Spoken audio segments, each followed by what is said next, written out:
How can you make a slow function hundreds or even thousands of times faster with just few lines of code?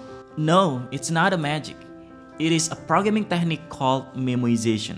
And you've probably used the core idea without even realizing it. Think of it like this. Your math teacher asks you what is 12 times 78, and you do the hard work and then finally come up with 936, right? And a minute later, your teacher asks you again, what is 12 times 78? And the question is, do you calculate it all over again? No, you just remember the answer. You've memorized it. Let's see a classic example of Fibonacci sequence. And the standard recursive function will look like this. But the problem, the function is incredibly inefficient. So to give you better understanding, this is the Fibonacci function tree looks like.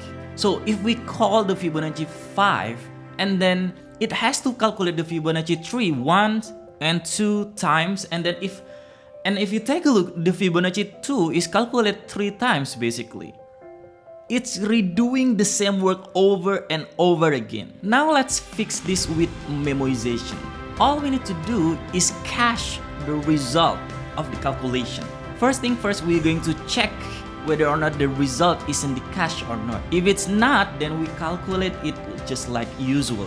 But before we return the calculation, we store it in the cache. And now running, for example, like the Fibonacci 14 is really fast, because as you can imagine, if we just run one time and then we just run it in the second time, it will be so fast.